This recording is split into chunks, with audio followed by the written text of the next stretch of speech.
नाजरीन अस्सलाम वालेकुम। सियासत की खबरों में आप सबका इस्तकबाल है। वीजा पाबंदी मामले में अर्जी मुस्तरद होने से बौखलाए अमेरिकी सदर डोनाल्ड ट्रंप ने कहा कि अगर मुल्क में किसी तरह की कोई वारदात होती है तो इसके लिए जज और अदालती निज़ाम जिम्मेदार होंगे। सैन फ्रांसिस्को की अदालत ने इतवार को सेटल की जिला अदालत के इस फैसले पर रोक लगाने से इनकार कर दिया था, जिसमें जिली अदालत ने वाशिंगटन रियासत की अर्जी पर समाअत करते हुए जुम्मे को 7 मुस्लिम ममालिक के शहरियों पर आयद वीजा पाबंदियों के ट्रंप के सरकारी हुक्म पर आर्जी रोक लगा दी थी। ट्रंप ने ट्वीट करके कहा, पाबंदी को रोकने वाली अदालतें अमेरिकी सरहदों को महफूज करने की राह में रुकावट बन रही है। जज ने ऐसे फैसले देकर मुल्क को बहरान में डाल दिया है और अगर कुछ होता है तो इसके लिए जज और अदालती निज़ाम को मुजरिम ठहराया जाएगा। सदर ट्रंप ने सरहदी सलामती हुक्काम से अमेरिका में दाखिल होने वाले लोगों पर कड़ी निगरानी रखने के लिए कहा है। महकमा इंसाफ के पास पीर की दोपहर तक इस मामले में अपना मौक़िफ़ पेश करने का वक्त है। महकमा इंसाफ की दरख्वास्त मुस्तरद होने के बाद पनाहगज़ीनों के अमेरिका आने का रास्ता खुल गया है।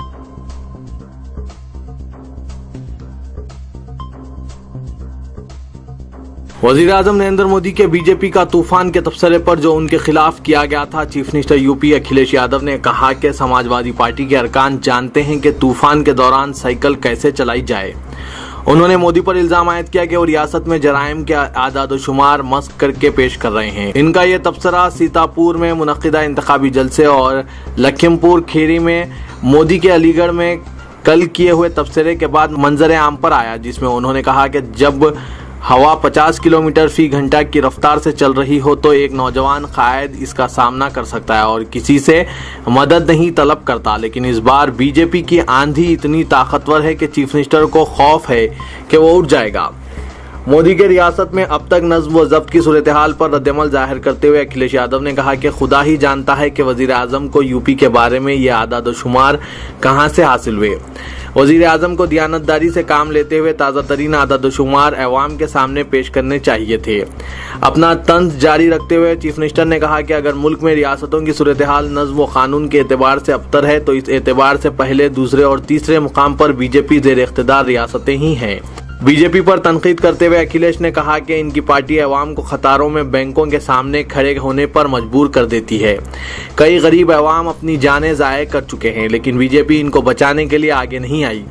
ये समाजवादी पार्टी ही थी जिसने ऐसे अफराद के अरकान खानदान को 2 लाख रुपए की माली इमदाद का ऐलान किया। उन्होंने कहा कि जो रकम बैंक खातों में जमा कराई जाती है, किसी ने भी 15 लाख रुपए जमा नहीं करवाए। वो हमसे ये नहीं कह रहे हैं कि काला धन कहाँ गया, गलत तरीकों से हासिल की हुई रकम कहाँ गई।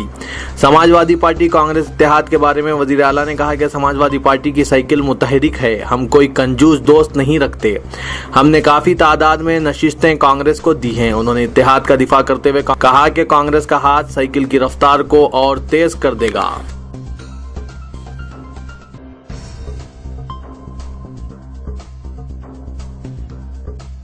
इंडियन यूनियन मुस्लिम लीग ने आज इल्जाम आयद किया कि बीजेपी ज़ेर क़यादत एनडीए हुकूमत ने गैर इंसानी रवैया इनके कायद और रुकन पार्लियामेंट ई अहमद के इंतकाल पर इख्तियार किया है। पार्टी ने केरला के तमाम 14 अजला में 11 फरवरी को इसके खिलाफ एहतजाज का फैसला किया। मुस्लिम लीग की मजलिस आमिला के इजलास में इस सिलसिले में एक करारदाद मंजूर की। उन्होंने कहा कि हम सदर कांग्रेस सोनिया गांधी और नायब सदर राहुल गांधी के मशकूर हैं, जिन्होंने शख्सी तौर पर राम मनोहर लोहिया हॉस्पिटल पहुँच कर ई अहमद की ताज़ियत की। हैदराबाद डेक्कन के आखिरी फरमानरवा आसिफ साहब नवाब मीर उस्मान अली खान की जानिब से लंदन के बैंक में 7 दहक कबल जमा करदा रकम पर तनाज़ा बरकरार है।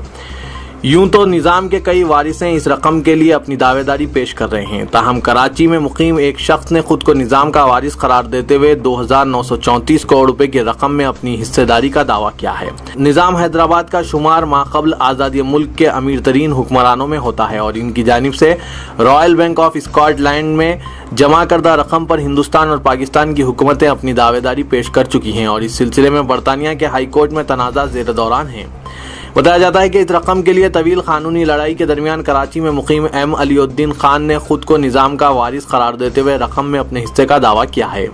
ये रकम इब्तिदा में नेशनल वेस्ट मिनिस्टर बैंक में जमा की गई थी, जो अब रॉयल बैंक ऑफ स्कॉटलैंड के नाम से मशहूर है। 1 मिलियन पाउंड बैंक में जमा किए गए थे, जो बताया जाता है कि 9 तश्कील शुदा मुमलिकत पाकिस्तान की मदद के लिए थे। ये रकम इस तवील मुद्दत में सूद के साथ बढ़कर 35 मिलियन पाउंड हो चुकी है। अलीउद्दीन खान ने दावा किया कि शरई कानून के मुताबिक इन्हें निजाम की रकम में हिस्सा मिलना चाहिए। इनका यह दावा इस वक्त मंजर आम पर आया जब हालिया अरसे में बरतानिया की एक अदालत ने हिंदुस्तान के इस दावे को मुस्तरद कर दिया कि मज़कूरा रकम पर पाकिस्तान का कोई हक नहीं है। हिंदुस्तान का कहना है कि यह रकम हैदराबाद के ओहदेदारों ने रियासत के इंडियन यूनियन में इंजमाम यानी 17 सितंबर 1948 के 3 दिन बाद जमा कराई है, लिहाजा यह रकम हिंदुस्तान की है। पाकिस्तान के महकमा इहतसाब ने मेल टुडे को इस बात की तौसीक की कि निज़ाम के वारिस की हैसियत से दरख्वास्त मौसूल हुई है और इस सिलसिले में अंदरून 1 माह कोई फैसला किया जाएगा। निज़ाम के वारिस का यह कहना है कि लंदन के बैंक में जो रकम जमा की गई वो निज़ाम की शख्सी दौलत है, लिहाजा इंसाफ का तकाजा है कि ये वारिसीन को मिलनी चाहिए। गवर्नर तेलंगाना ESL नरसिम्हन ने आज बायो एशिया 2017 का इफ्तिताह किया। वजीर IT KT रामाराव और वजीर सेहत Lakshman Reddy, secretary department of health research doctor S Swaminathan और दीगर ओहदेदार इस मौके पर मौजूद थे। बायो एशिया में 3,382 करोड़ रुपए की सरमायाकारी के प्रोजेक्ट्स और हुकूमत व खानगी सेक्टर्स के माबीन याददाश्त मुफाहमत का ऐलान किया गया, जिससे हैदराबाद बायोटेक और लाइफ साइंस के शोबे में एक अहम मरकज बनकर उभरेगा। गवर्नर नरसिम्हन ने कहा कि बायो एशिया एक ऐसा प्लेटफॉर्म है जहां आलमी सरमायाकारों और बिजनेस लीडर्स को मदद किया जाता है। रियासत में दस्तियाब गैर मामूली इंफ्रास्ट्रक्चर और सरमायाकारी के मौके से इन्हें वाकिफ कराया जा सकता है। बायो एशिया ने 90 से जायद मुमालिक के कायदीन को हैदराबाद में जमा किया है। उस्मानिया यूनिवर्सिटी कैंपस में तलबा की सरगर्मियों पर नजर रखने के लिए जारिया तालीमी साल से तकरीबन 200 क्लोज टेलीविजन कैमरे लगाए जाएंगे।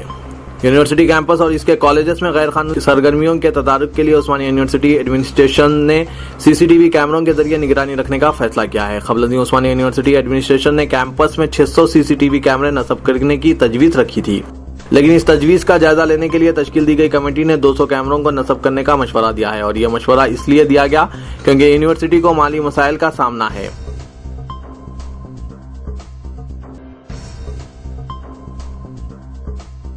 शहर के 2 गैंगस्टर्स की आपसी लड़ाई जेल में भी एक नया रुख इख्तियार कर गई है और एक गैंगस्टर ने अदालत से रुजू होकर अपनी जिंदगी को खतरात का अंदेशा जाहिर करते हुए दूसरी जेल मुंतकिल करने की ख्वाहिश की। गैंगस्टर अयूब खान को फर्जी पासपोर्ट मुकदमे में साउथ जोन पुलिस ने 25 दिसंबर को चंचलगुड़ा जेल मुंतकिल किया था। 2 दिन कबल एक और गैंगस्टर मोहम्मद खैसर को भी जबरी वसूली के एक मुकदमे में इसी जेल लाया गया है और इसके बाद सूरत हाल बिल्कुल तब्दील हो गई। खैसर ने अयूब खान से खतरा जाहिर किया। ये दोनों हरीफ गैंगस्टर्स हैं, जिसकी वजह से जेल में भी सिक्योरिटी का दरपेश हो गया है। रॉडी शूटर खैसर ने नामपल्ली मेट्रोपॉलिटन मजिस्ट्रेट की जानिब से 14 दिन की अदालती तहवील में दिए जाने के दौरान एक दरख्वास्त दाखिल की थी, जिसमें इसने बताया कि चंचलगुड़ा जेल में इसकी जान को खतरा लाहक है और इसे दूसरी जेल मुंतकिल किया जाए। इस सिलसिले में सब इंस्पेक्टर हुमायूं नगर करुणाकर रेड्डी ने बताया कि गैंगस्टर खैसर की जानिब से दाखिल की गई जेल की तब्दीली की दरख्वास्त पर अदालत से कोई फैसला नहीं हुआ है और वो ज़ेर इल्तवा है।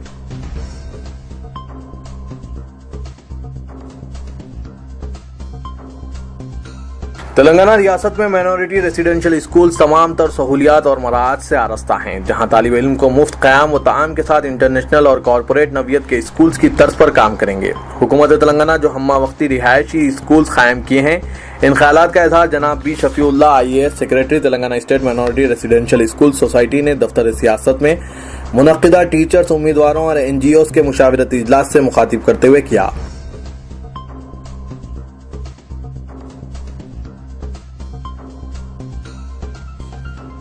जिला आदिलाबाद के मुस्तकिल तान्नुर में कल हालात इस वक्त कशीदा हो गए जबकि चंद शरपसंदों ने मगरिब की नमाज के वक्त मस्जिद के अहाते में संगबारी की, जिसके नतीजे में पुलिस के 2 जवानों के बशमूल चंद मुसलमान भी जख्मी हो गए। मुताहरिब ग्रुपों के अफराद को मुंतशिर करने के लिए पुलिस को लाठीचार्ज करना पड़ा। इस शरपसंद वाक़े के बाद मुस्तकिल तान्नुर को अमलन पुलिस छावनी में तब्दील कर दिया गया। इत्तला मिलते ही Ravi Varma DIG Karimnagar, Panasa Reddy additional SP Adilabad ने तान्नुर पहुंचकर हालात का जायजा लिया। वाज़ेह है कि 9 जनवरी की शब अयूब और H रमेश के दरमियान ज़राअत के मसले पर मामूली झगड़ा हुआ और दोनों ने सुबह पुलिस स्टेशन पहुंचकर एक दूसरे के खिलाफ शिकायत दर्ज करवाई। जिस पर तानूर पुलिस ने केस रजिस्टर कर लिया। इसके चंद रोज बाद 15 जनवरी को रमेश की नाश दरख्त से लटकी हुई पुलिस को दस्तयाब हुई। रमेश के अफराद खानदान ने इल्जाम आयद किया कि अयूब और मोइनुद्दीन, राफे मौला, सलीम मौला, फैयाज मौला ने रमेश का कत्ल किया, जिस पर पुलिस ने इन 5 अफराद के खिलाफ केस रजिस्टर करते हुए तहकीकात का आगाज कर दिया। लेकिन रमेश के अफराद खानदान फैयाज और अयूब के अफराद खानदान को तानूर में न रहने पर धमकी दे रहे हैं, जबकि पुलिस रमेश की मौत की तहकीकात कर रही है।